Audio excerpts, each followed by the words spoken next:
Andres, how you been? Good to see Great. you, How are buddy. you? Good to see you. Back here in the LA vibes. LA That vibes. We hope. that we Harriet's. Harriet's Harriet's Hwood. Swagoo. Hwood. Shout out to Hwood Group. Shout out to Hwood. Turs, Toll. We're looking for you. Shout out to the fire department right there. That fire department swagoo. Oh my god. That's when you go out into the nature. What ends up Right, happening. yeah. This is the LA vibes. The LA vibes. We gotta keep it Welcome to real. LA. It's like Paris, just coming by all the time. Yeah. So how's everything been going? Good man. Busy. Yeah. Usual. So vibes. you've always been very fashion forward, continuing the trend. Always love the outfits that you have going on. Gotta, show the new generation what time it is, Yeah. So when you go back, let's start all the way back in the beginning. How'd Yeah. you get into fashion? Kind of where you are today. I was always obsessed with fashion. So like as a kid, I went to private school and you had to wear like a collar shirt, but I always made sure that my collar shirt was like, the coolest collar shirt, whatever, blah, blah, blah. So how do you make So- a collared shirt cool? Well, you were able to wear free dress, so you could wear like whatever, Polo, Nautica, Tommy. Okay. So back then, it was like me and a couple kids in my school or my grade that would always be up on the fresh. Yeah. So it was like a thing for me, and I always just fashion to me was always kind of a way to express yourself, your unique individuality, as opposed to I think a lot of people, especially in a school where it was kind of considered like a uniform, I try to make it like my own thing. So I think from an early stage, even when I was a kid, when I was like 4 or 5, my mom would try to dress me. I was always dressing myself, as opposed to every one of my other friends whose parents dressed them. I would always be picking whatever. So I knew I had this knack for it, that I was just very into it. And then whatever over time progressed, and then I thought as I got into college that I was going to go into entertainment, and I ended up just stumbling onto fashion. And that's, I think, when you look backwards, it's like a lot of times I think your path is kind of predetermined in a way, because a lot of the things that you like or are obsessed with as a child and develop into as a characteristic of yourself, that then they may end up becoming what you end up doing in life, right? Yeah. So anyway, that's how I stumbled upon it in terms of like the real history. And then when I was in college, I launched, I was in the entrepreneurship program at USC. I needed to come up with a concept. One of my friends, D, who's my co-founder to this day, we were like, hey, let's do something that's us, whatever. There was a slang term that I made up that was FiveFour. 5 minus 4 equals 1, one love. So it was kind of like a term to say bye. So I was saying FiveFour a lot. I'm like the king of slang, as you probably know. Yeah, we know. I pick up all my new slang from you. So Yeah. let me call Andres for 5 minutes. I'm taking notes. Yeah. So anyway, FiveFour just became like a slang. And then we were like sitting around one day. We were like, hey, let's do a clothing line. It was just kind of out of the blue. And like, hey, let's print FiveFour on T-shirts. D goes, let's print out sweatshirts. It's more valuable. I was just D thinking like more of a salesman, right? Yeah. So then we printed them up, and then that's it. We sold them to our friends. We wrote a business plan because we needed to do a business plan because we were in Marshall in the entrepreneur program. Graduated, decided that this is what we were going to do, and then that's what we've been doing for 17 years. Obviously, our business has evolved a lot. Now we have 9 brands in our portfolio. And yeah, we've been on the buck of a lot of trends, specifically more on the e-commerce front, evolved the company more into an e-commerce company in the last 7-8 years. So that's where we're at. It's an incredible story journey. Overnight successes, 17-year overnight successes. It's a long fucking overnight success. Yeah, exactly. So when you go back, what did it take to just you printed some sweatshirts and then what? I mean, there's a lot of people who are sitting there and they have all these great ideas, but I mean, it's not an easy industry to break into. A lot of people try and ultimately fail. I mean, there had to be a couple lucky breaks or things that happened or that you guys did that differentiated. Yeah, yourself. look, I think obviously, obviously, those are the problems with shooting on a rooftop that's open air. Yeah. I think the the dynamics of the industry today are very different from what they were then, but a lot of the what it takes to succeed kind of mantra is still applicable. So a lot of it just boils down to just doing it and fucking getting in the faces of people, emailing people, cold emailing people, calling. At that point, back in the day, it was more relevant to be in stores, literally just showing up at stores. All those factors, like if you put out 100 tries, 1 or 2 will stick. If you put out no tries, then obviously you'll never know, right? So in this day and age, it's obviously a lot easier to do it just because the accessibility to information is way more available now in terms of starting a concept. Obviously now your consumer at the end of the day is more direct. You can set up a website and be up and running in 2-3 days or whatever, right? Pump out ideas, drop ship in hours, right? Like concept to sample to posting to even production within hours. That didn't exist back in the day. But again, you know, so whether it's back then it was going up to a buyer and at a trade show or going to a store or cold calling them or emailing them or press, like I was able to secure like 6 articles of press for the brand when I was still in my last semester of college, a month going in. Were you just a month cold calling starting press? I was just emailing people. Like I would open up magazines. I mean, who the fuck opens that now, right? Yeah. But I would literally look at the what do you call that? The index or whatever it's called, the back. and look at and then Google them and then see if I can find their email addresses. Now, obviously, if you want to get to someone, it's so easy. You can DM them. You can. I mean, I found. Yeah, it's so different how today. Yeah, but the same sort of. I recruited things someone apply. recently to come work for us, and I had heard that he was really good. Found him on LinkedIn. I hate people that email me on LinkedIn, Yes, and I never here. go on LinkedIn. It's so annoying. I've never responded It's like, actually. hey, do you have 15 minutes Yeah, for yeah. coffee? It's No, like, I fucking don't have who the 15 fuck minutes. Are you? Okay, who the It's fuck like, are you, hey, bro? It's like, hey, Right? how are you doing? What value are you going to So provide then for me first? I found the dude on LinkedIn and then saw his face and then searched him on Instagram. I'm like, the likelihood of getting someone to respond to you on Instagram is way higher. Yeah. Just because you're more active on Instagram, right? LinkedIn, if someone emails you or myself, the likelihood of opening it alone first is and foremost, very rare, I'm right? not jumping in there 5 times a day. No. So like, but here, whatever. And then obviously if people naturally will go and see who's writing them. They see that I'm legit and I have real business and stuff. I'm validated, right? Okay, cool. I'm going to respond to this guy. And then we ended up hiring them. Oh, wow. But that's So, how I yeah. found them. Yeah. I was told by someone, found them on LinkedIn, then went on Instagram and contacted them. Obviously, that's a recruiting mechanism. Whatever. But like, you can do that. Like, hey, if you want to get to a celebrity to wear your product, or a buyer now to, whatever. So like if you're trying to get into a hot store, look at the store, see who they follow.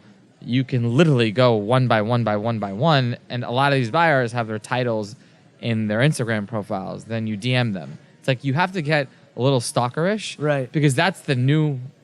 Well, that's like the new index hustle. It's like the new index in a magazine. The information exists. It's how you use it. Yeah. So a lot of it is just do it and just don't be afraid to cold call, cold email, cold DM, whatever, as many people as you need to. What if somebody tells me no?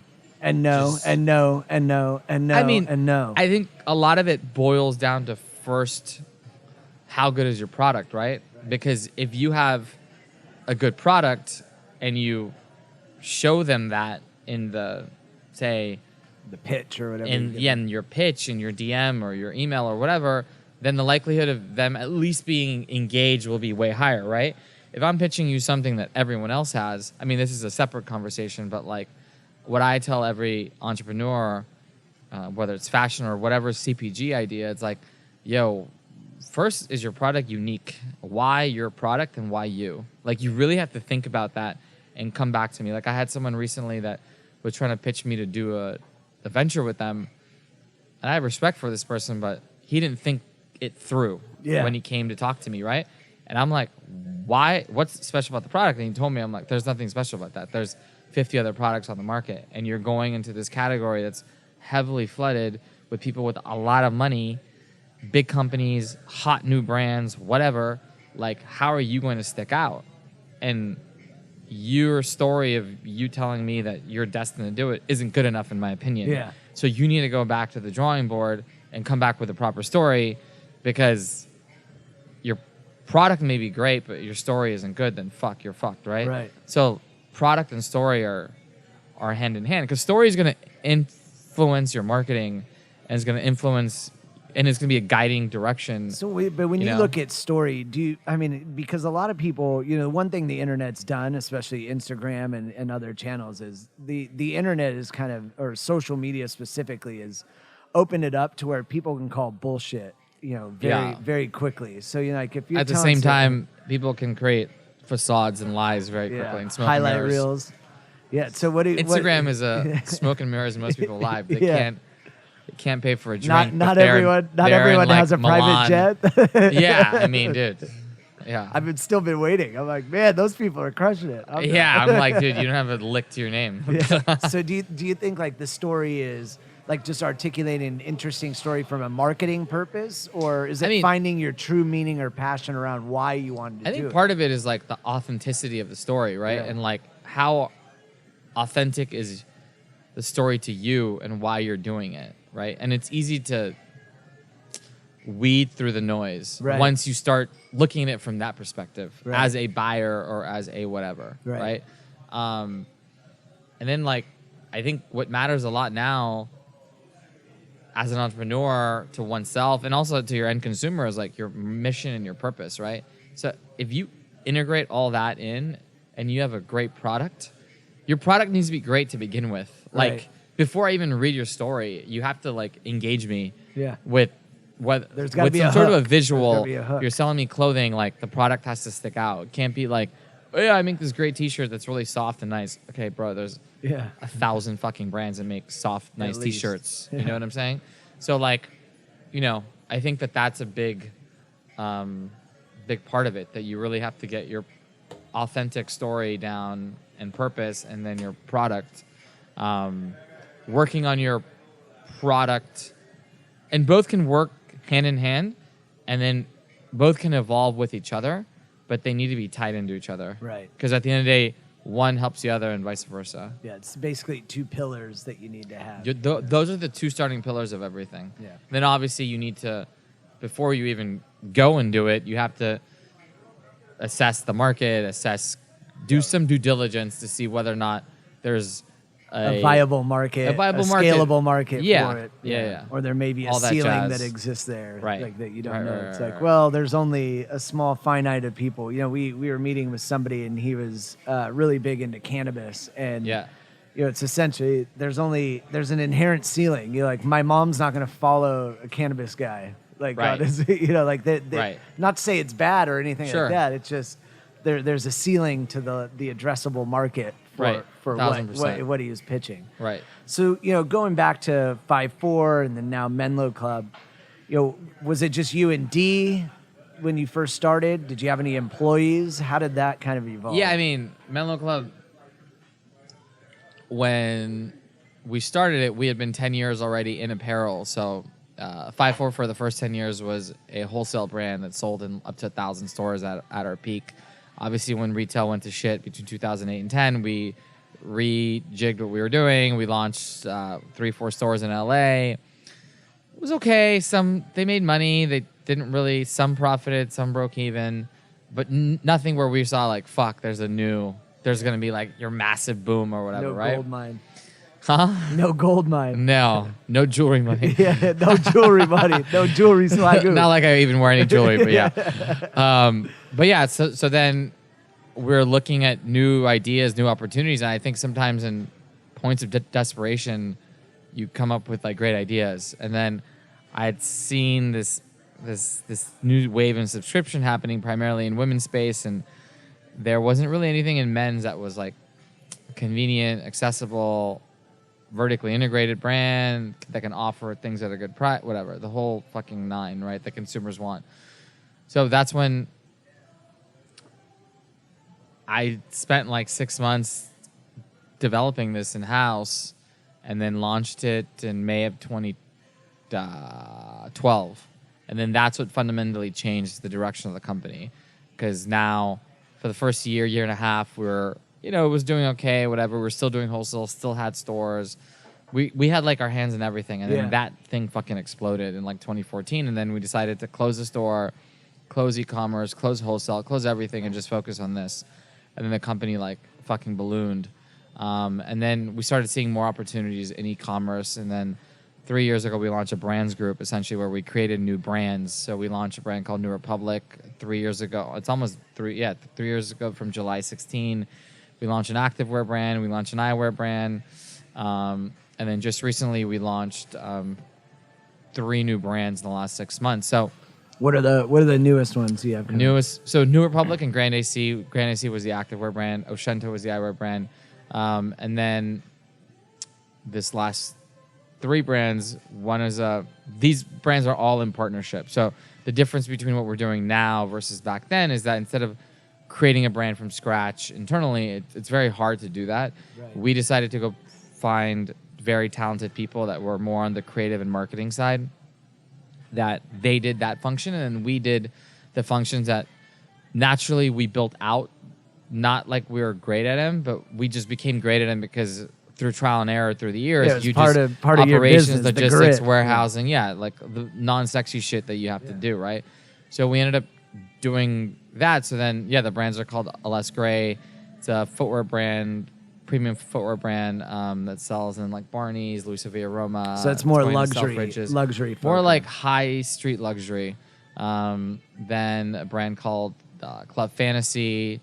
It's more like high street. And then a brand called Midnight Studios. That's an arrangement with A$AP Rocky and his partner named Shane Gonzalez. So that's a new brand that just launched in the last 2 weeks. It was an existing brand, and then it kind of went dormant for a little bit, and then it relaunched with us. So, I think all of the trial and errors and that we'd been going through the years, we realized that we built some pretty valuable assets, and we could use those of service to third parties and capitalize on it. So and it's all men's fashion, is that correct? Primarily, and obviously we have another brand in portfolio called Young and Reckless. That was the first joint venture that we did. That was actually, it's coming up on 10 years. That brand is men's and women's, but still primarily men's. So throughout the years we've dabbled in a lot. So there's 9 brands. How have you seen, like with brands, you mentioned the difficulty of launching a new brand these days. And in today's environment, it seems as though all different cultures and industries are clashing. So, you look at the hotel space, hospitality space, you have hotel collaborations with, footwear collaborations with travel and fitness in general.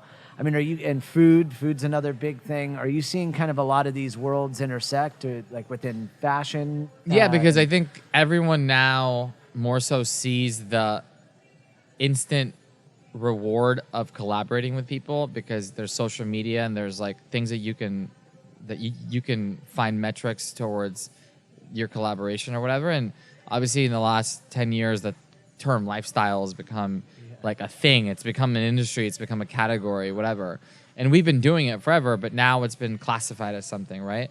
And obviously in your space, you've seen it. Like there's hotel brands that are built on just lifestyle, right? That maybe the parent company's X, that's more your boring business traveler hotel, or just, whatever. Yeah. I can't probably mention the names. Yeah. They're probably all your clients. But then they have these new offshoot divisions that are like the cooler, younger, hipper lifestyle, right?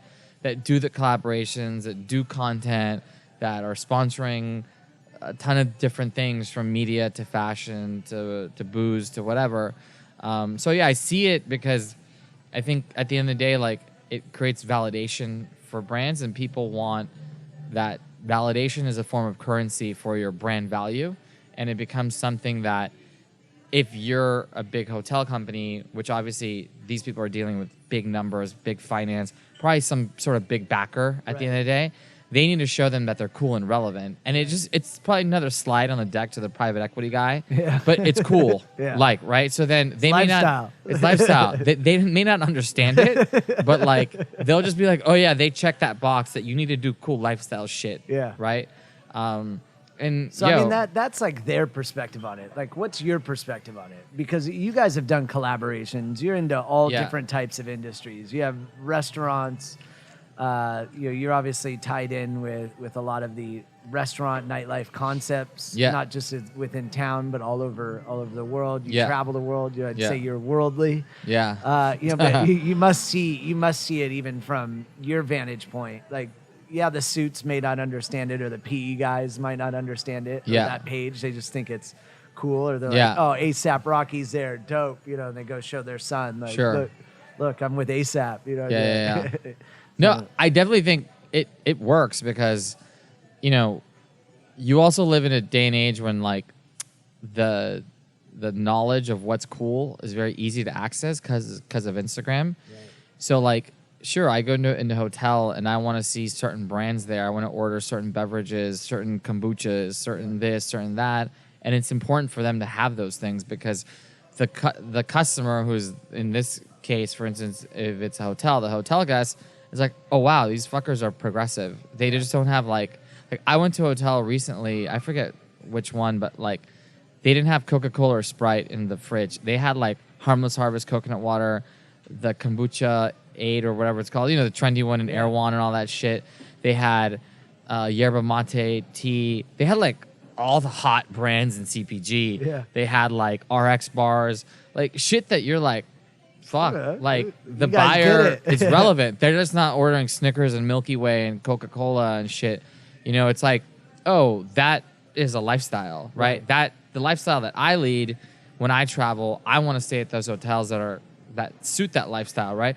Oh, they have a matcha bar, or they serve almond milk or oat milk in the hotel. Like, those are all things that are so important to us now. Well, there's a correlation between that. That buyer is the same buyer that buys Les Gray shoes or sneakers. So, sure. There's a correlation between all. Yeah, of so it's pretty easy to identify who are your target market. And like what brands sync with you guys. And it's definitely important, like, as a brand to identify who those people are and then figure out partnerships and stuff. And sometimes they range as very small things all the way to very big things. It just depends on, the scenario or whatever. So when you look at, I know you're a huge hip hop fan. And when you look at, I was reading some articles where they're like, I love reggaeton too. Reggaeton as well, just to be clear. But you see, they're saying, hip hop's now the new rock and roll of our era. What's kind of your take on the evolution of that, and even reggaeton? Like it's blown up everywhere now. Yeah, so like I think in terms of hip hop, it definitely is. I mean, these are guys that are impacting, global culture, from alcohol to fashion to travel to everything, right? Yeah. It's like a way of life.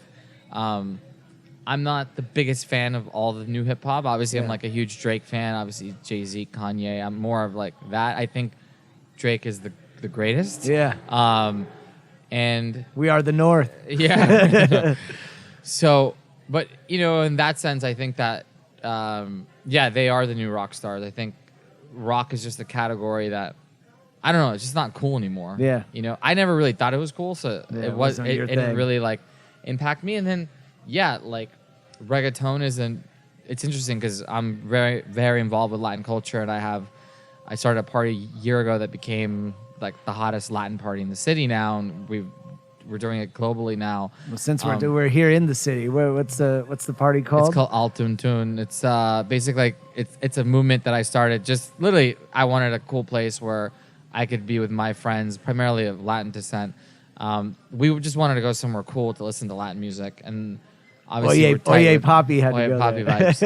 vibes. So we started them 9 months ago, and then they exploded. We're doing like 4 months. We did Art Basel, we did Mexico City. We're doing 3 in Spain next month, and it's the who's who of like Latin culture and media, fashion, blah blah blah. And Latin culture is very around like dancing and having fun and drinking. Right. It's not like you're just standing around Yeah, looking, trying to look cool or whatever, which is most hip hop clubs actually, which I still like. Yeah. I prefer though the other because the other one is purely about having fun.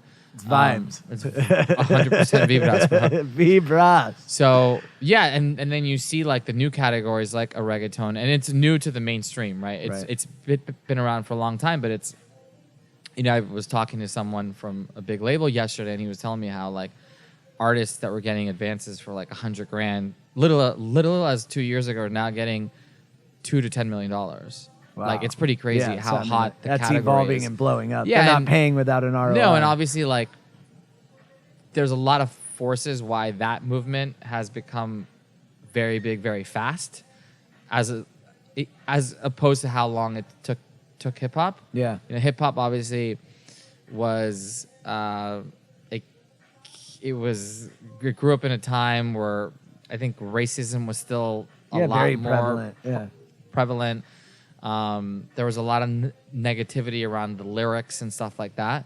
There's And those social norms like today, what's accepted and not, and frowned upon exactly. and not. Yeah, exactly. I mean, you go around, you have even like the executives. So they had to like, if hip hop would have started today, it would have probably been massive within 5 to 7 years, right? Because people are so much more open-minded, this, that, and the other. Racism still is a thing, but it's not as it was before. Like it's not a norm anymore. Right. So I think that's helped new music categories because hip hop was the rebellion. Right, forever, and now it's the mainstream. And then if you look at something like a reggaeton, and for much in general, it's very positive. It's uplifting.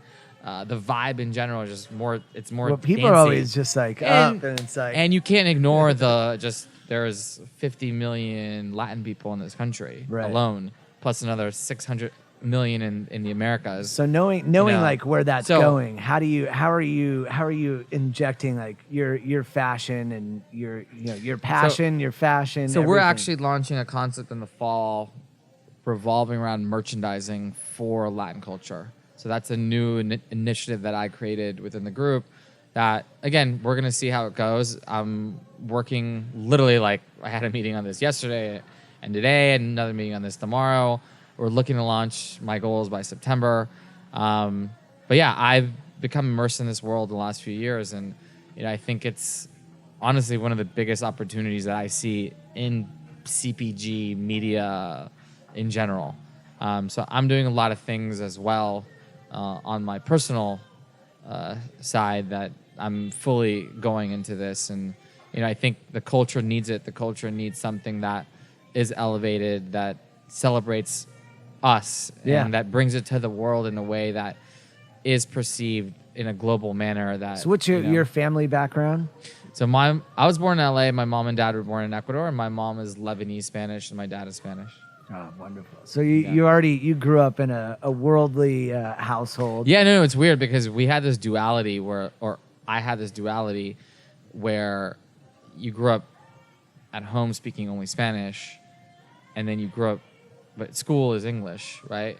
And today, I think the biggest difference today was that versus back then, it wasn't really cool to be another race back in the 80s, 90s because racism was still a thing, right? Where you would be called like bad terms by people, right? Or you would be looked, if you were like smart, like, oh yeah, he's smart and he's Latin, like, or yeah, he's smart and he's black, or he's smart and he's this, like. Well, ironically, you partnered with I partnered with an Indian guy, right? Another Indian guy. No, but dude, why is that even like on people's minds? Because racism was a very prominent thing. I'm smart. Like, what does it matter? Now, and I think part of my generation, it's funny because I was speaking about this topic with someone recently. It was that there's a lot of people, a lot of Latin people in my generation that don't speak Spanish, that grew up in America, but their parents were immigrants because back then you were scared to be an immigrant. I mean, you kind of are now because of the new tyrannical rule that we live under. But you were scared to admit that you were something else. So your parents would be like, only speak English because we need to assimilate whatever. So there's a huge generation that doesn't speak Spanish, right? My Indian, Something Chinese, different. Hispanic, something different. Like, it's funny. I was talking to my friend that works in Hollywood. He's like, white is the non-coolest thing to be. You can't get a job if you're white. Like, Can't get into school. If you're Can't black get or into- Latin in Hollywood, you're the hottest fucking asset. And it's just not cool. Because if you think about it, our world grew up, right? Like, people don't see color, sexual orientation, religion anymore. It's not a thing. It's like, you're you, Yeah. right? And the world's changed so much. Like, growing up, did I ever think there would be a black president and then a woman that almost became the president? Like, I would have never in a million years thought that, or that gay marriage would be allowed and all these things that now are normal. Like, because you grew up in a world where you were watching this on the news and it was forbidden, and Yeah. all these stereotypes were promoted, and riots, all this all kinds of whatever, all stuff, this yeah. shit, right? But yeah, I mean, so you and I are testaments to that world where we saw the old world, and I think we're the generation that's on the front lines, like the people that were born in the 80s, on the front lines of like that change. Yeah, no, I You know? agree. I mean, we see it like Middle Eastern, like, you know, it's gone from being like, you know, terrorists to here, there. Not to say that there's none of that exists. There's some of it everywhere. Sure. But, you know, there's people who now you see Middle Eastern cuisine popping up. Everyone wants to go to Lebanese food, this Right. type of food. It's You know, you hot. see everything coming here. You know, you It's start hot. to see Yalla. Dubai, yalla, yalla, Yalla, shake, yalla. shake, the shake. You know, Yeah. you know, but you're right. It's like being something else, being something quote unquote different is like cool, or at least having a unique story or background. You know, Yeah, people. and are that's not intrigued going by to it. change. It doesn't matter who the president is, what he says. It's like the numbers don't lie. Yeah. Like the population gets more and more mixed, more and more classified as other Yeah, by the year. Yeah. Right? And you know the what way it he's is. promoting is just, it's not the wave. Yeah. This is probably the last time where he can, someone like of him, his vibe or whatever you want to Yeah. call it, can say that, because I think in 10 years the world's going to be so different. Yeah. And you know, So how have you seen like the world now interconnecting? I mean, you guys are working in different countries. You know, Yeah. you travel the world. You know, you have you work with different artists, different people within the industry, fashion. You source fabrics from all over the world. You know, what is it? How have you seen that evolve? Because you know the way that I see it is the world is getting smaller. You know, technology is one piece. You have Instagram's one piece where you can see what Bali looks like, where before it's like, unless you went and got the Bali book or you went and sought it out like on Google, like there was nothing that exists. But now it's kind of all interconnected. You have ways of communication, Skype, those sort of things. You can jump on a plane almost anywhere, especially from Yeah. LA. yeah. Have you kind of seen the world shrink like over the last? Yeah, it's incredibly small now how easy it is to do business globally from your phone. And that didn't exist even as little as 5 years ago. I think like I'm a big WhatsApp user. Yeah, and I say, literally WhatsApp Supiamos. WhatsApp papi. So I literally conduct, I want to say 60-70% of my dialogue on WhatsApp. The rest is I'm not even including iMessage. iMessage is done, by the way. The blue bubble ain't that as relevant as it is, right? Yeah, when you hit Because that green bubble, when you hit that green when you bubble, hit that green, is not swag, that's but not green vibes. bubble got saved by WhatsApp. Yeah, exactly. Green bubble got, Green bubble got saved by WhatsApp. Jesus was to the world what WhatsApp is to the green bubbles. The savior. The savior. savior. So like, no, dude, but like, yeah. Like you remember when they, like it's funny because girls would be like, oh, I would never respond to someone with a green bubble, right? But yo, you just WhatsApp him now. Yeah. Like you don't know. If you don't know, You now don't he's know. coming incognito. And then you see him and you're like, Swagoo, right? damn it, I wish I would have seen the green bubble. Yeah. I should have messaged this guy. Yeah.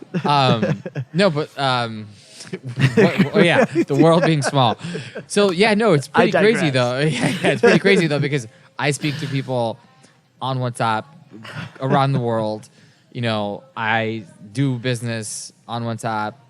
If anything, I do more on WhatsApp now than even on email. Right. Just because it's easier, more direct to the point. You can send voice, whatever, right? That all has globalized everything that we do because through Instagram, you're doing business, whether it's you're discovering new trends or whatever, or you're seeing the world or you're seeing something that's going on and relevant there. Like all the new projects that I work on, the first thing I go do is I go discover stuff on Instagram and see what's up, right? And I can see micro trends that are going on. And so how do you search that? Like how does Andres go and it's like I see a micro trend here. Like what? Like I'll search hashtags. The untrained eye. So you just go in hashtag like. Yeah, I'll search hashtags for whatever I'm trying to find. Right. And then I'll just scroll, and if there's something that catches my eye visually, then I'll look at that and then see if that person is a validated source. And then if they are, I'll dive deeper into their page and see what other things they're promoting. Right.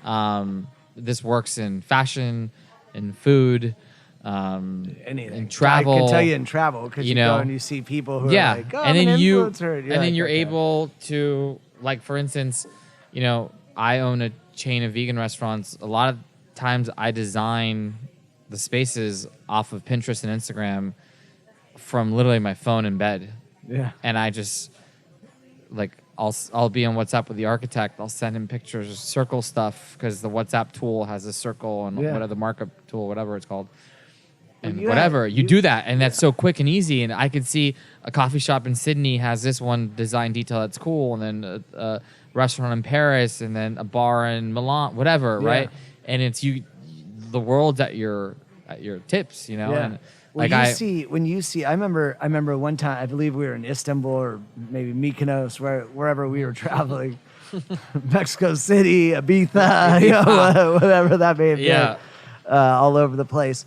I remember, you telling me kind of about your morning routine. You're reading articles, always educating yourself on what's going on, not only in the world, but your industry and those sort of things. Yeah. Is that an important part of what you think is what makes you successful and thinking forward? What I always say is in any industry, you're one step away from being disintermediated or disrupted by somebody if you're not always looking ahead. So everybody gets like seduced in today. Yeah. Today is fucking over, bro. Like it's done. Like it's today was tomorrow. cooked like 6 months ago, 5 years ago. So you planned today yesterday, so just make sure that tomorrow's hot. No, I mean that's super important. So I think I spend minimum an hour every morning. Like, I don't really like talking to anyone in the morning. I just like to look at my phone or my laptop, but primarily my phone, and I'll go see what's popping on Instagram, see what's new. I read 25 to 30 newsletters, everything from media to food and beverage to fashion to retail, and just primarily read headlines. And if there's something that catches my eye, I'll do a deeper dive. And I'm a fast reader, so I just skim it very quickly to see if there's anything that sticks. And you can catch the wave of an article fairly quickly. And obviously, the better stories are like stories. If there was a better tool like Instagram that can give news the same in way. a picturesque manner, which they try to do it, but it's not there. That's the best, because you can a picture says 1,000 words, right? So you can more or less read a caption and be like, okay, got it. For fashion, that's very relevant because you're able to visualize and see trends. That's super important. That's what keeps you on. And I'll literally screenshot stuff, send it on WhatsApp, send it on email, be like, hey, what do you think about this? What do you check this out? See what this person's doing. Finding things. I mean, I recruited an employee through that. So I mean, you like find out everything. So we were talking. We've traveled the world together. Lots of let's keep it PC here. Good fun. Lots of vibes. Lots of vibras. And we were chatting about that time we went to Mexico City, and you went there 13, 14 times since then. 15, 15 times in 2 years. There's got to be something buzzing down there. Mexico City, what's up? Yeah. So I think when you have to evaluate a lot of factors when traveling. Well, first of all, I live in LA, right? So LA is a hard place. It's easy to get anywhere because we have a major airport with a lot of direct flights, but it's just very far, right? If you want to go to London, I envy people that live in Europe for not many reasons. Europe is vibes, right? But obviously the Europe is Europe in terms of business infrastructure and all that stuff. But they get to travel and hop on a plane for 1-2 hours and be in a new metropolitan city, and they probably have 20 legitimate cities that they can go to. LA, whatever. San Francisco, I think, is boring. No offense to people from San Francisco. It's nice and stuff, and nice restaurants, but it's a little boring. Vegas, no offense. I think it's just too much. I know you live in Vegas. It's intense, right? There's not really anything else within 3 hours, right? Maybe Chicago, but Chicago. It's nice, but I'm not like in love with Chicago. Mexico City is like 3 hours from LA. It is very safe, even though people don't think it's safe. And I tell people this analogy, like you come to LA and you go into a dangerous neighborhood in LA, New York City, Chicago, San Francisco, whatever. Anywhere, Vegas. Anywhere in the world, you can get mugged or robbed easily, right? Yeah. Mexico City, sure, if you do the same thing, that's going to happen to you. But if you stay in the safe neighborhoods, Mexico City is one of the cities, I think it has the most street cameras in the world. And the police that's on the ground in the better neighborhoods, because tourism is such a big thing there. It keeps the city very safe. I think another factor, obviously, the food. The food's incredible. Mexican food is some of the best food in the world. It's in my top 6 country cuisines in the world. Yeah. And Mexico City in particular has some of the best restaurants in the world. It's very affordable. If that's a factor that you're taking into consideration when traveling, you can have an amazing dinner for 2 for like $80. Yeah, I remember there was with that. drinks. Remember we were talking about it. It was like $85 was the top we paid at the nicest place down there. And you can spend $100 a person and literally be like a king, right? But you spend in LA dinner for 2 is. Yeah, I'm talking like a mediocre dinner is like $150 to $200 for 2 people, right? You can easily get in $300-$400 drinks. Each drink is $18-$20 a pop, whatever. So and the hospitality, Mexican culture is very warm. It's out of all the Latin culture, in my opinion, it's the warmest culture that exists in terms of hospitality. Everyone's accepted. It's very inviting, just very warm. So the service in Mexico City, it is the best service in the world. Yeah. In restaurants, in hotels. Yeah. I will say Tokyo is the same, but Tokyo has amazing service, but it's a little colder. Yeah. Just because it's Tokyo. It's Tokyo Japanese vibes, right? But the way that they make you feel like a king there. And like literally, I'll turn around, my napkin will slip from my leg.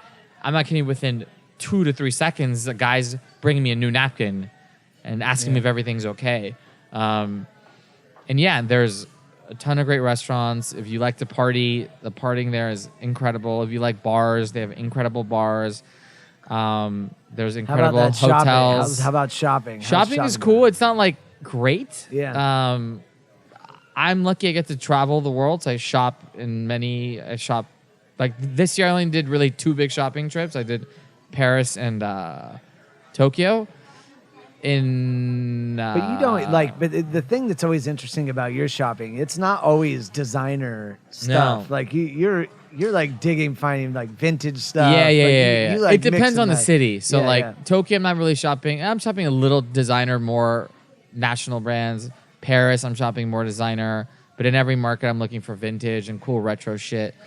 But yeah, in Mexico City, you can find cool shops more in like Roma, Condesa that are more boutique-y.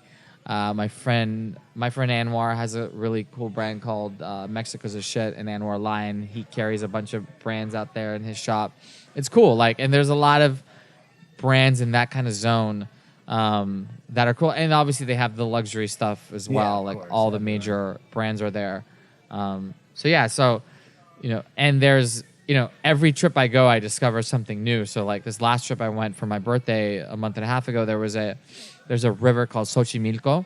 And I always thought it was kind of like, it doesn't look that nice on Instagram. I'm not going to, and it's these like old boats in like a river that kind of stinks, right? And there's all these like urban legends. There's like witches, whatever. But I went, and my boy that lives there, he's like, bro, trust me, the thing's a vibe. You just got to bring people and you'll have the time of your life. So I went with him and we brought like 14 people on this wooden boat, and they rent you these like massive Bluetooth boom boxes, and you can BYOB, and then you can buy food from little boats that are cooking. That's a vibe. Bro. That's a vibe. I swear to God, this was one of the most fun things I've ever done. in life. How did so you just so how does It's called one go? Xochimilco with an X. Okay. Xochimilco. Just Google it. You'll Yeah, you'll find figure it it. out. And you don't have to reserve anything. You can reserve though your name on a boat. And they do these like crazy like artisanal Mexican vibe. And it's cheap. It's like $20. Yeah, I can only imagine. Right. The hotel boss. Yeah, Oye, hotel papi. bar, vibras. And it's dope, like, and whatever. So, like, it's an experience that can only be done there, right? So I think that I go there because A, it's very close to LA, so you can literally do a weekend trip. I'm big on these 3-day weekend trips. And dude, hotels are very affordable. Airbnbs are great. I've done both. You probably won't want me to stay in hotels. So yeah, I the don't hotels care. are great. I'm kidding. You can do The whatever you hotels want. are great there, and they're very cheap actually. Like, I stayed at Intercontinental for like $120. St. Regis for like $199. Street food is great. Restaurants are great. There's high, there's low. I prefer actually the low, Yeah. honestly, because I think the street food is the best there. Yeah. Best tacos in the world by far. That taco spot you took us to is Oh my god! next level. Oh my god! Next level. So all in all, and then you also have to integrate cost. Yeah. The Wherever cost the is budget and everything, incredible, yeah. like to go there. So all those factors considered, and the culture, and there's museums, there's art, there's history. I mean, fuck, you name it, you have everything there. So there you have it, Mexico City. Yeah, Get the- there. the biggest If you fan. don't know, now you know. Now you know. So you always are very fashion forward. Yeah. Not just with your vision and your brand, but also with your attire. Like Yeah, I'm yeah. looking at you now. You're the layer king. Yeah. The sneakers coming out. You always have the hottest sneakers. What's the look right now? The look, I mean, it just depends on the vibe. So obviously the runner has been hot for the last few years. I have a couple of the Balenciagas. I think the Nike Off-White stuff he's doing is incredible. Made Nike cool again. Yeah. Because Adidas like stole the fucking fire from Nike for Yeah. a while, and then that wasn't the only moment, obviously, that Nike did, but like that was a significant moment that gave it a massive halo effect. I don't know. Vans are hot. Yeah. Like, it just depends on your Yeah, vibe, what you right? wanna do, Like, where you what wanna I'm go. wearing, I always wear Rick Owens and Balenciaga. What am I wearing today? Today I'm wearing these Adidas. See the I actually like the Adidas. Off-Whites. You have the Off-Whites floating Yeah, I have a through lot there of Off-White sometime. pairs. I actually like Adidas more than Nike because I like casual shoes more than like running or athletic kind of looking Yeah. shoes. These are Adidas Palace collection. I just got them this past weekend. They glow in the dark. They're highlighter. They're They're neon. highlighters. Yeah. They're They're highlighters. vibes. They're vibes. Highlighter yellow, another Yeah. vibe. So, there's one other problem we were talking about. You shoot a ton of content, obviously, within your company, with your co-founder, your business partner. Yeah. I He mean, shoots a lot more than me. For the record. Probably like 10x. We know, well, he's an influencer. Yeah. And a councilman. So, You're something. A park council. I don't know. Park ranger. It's on that park ranger swagoo. Put your dog on a leash. Yeah. It's D. No, I'm joking. We love him. Shout out to D. Shout out to D. We wish you were here. Gonna catch some flack for that. He's canceling my Menlo Club. Yeah, right. That free clothes vibe is done. Yeah, free swag. He closed the spigot. Anyways, we were talking about the lavalier game, and how they can't figure that out. The what game? The lavalier, the lobs. When The you have lob here. Yeah. like the thing Yeah. is, you still got the ugly ass cord Yeah. sticking out all over the place. Yeah. What? There's no like Steve Jobs of lavaliers. Like there isn't someone that can innovate this. Like I've had to use one many times. I think they're so inconvenient.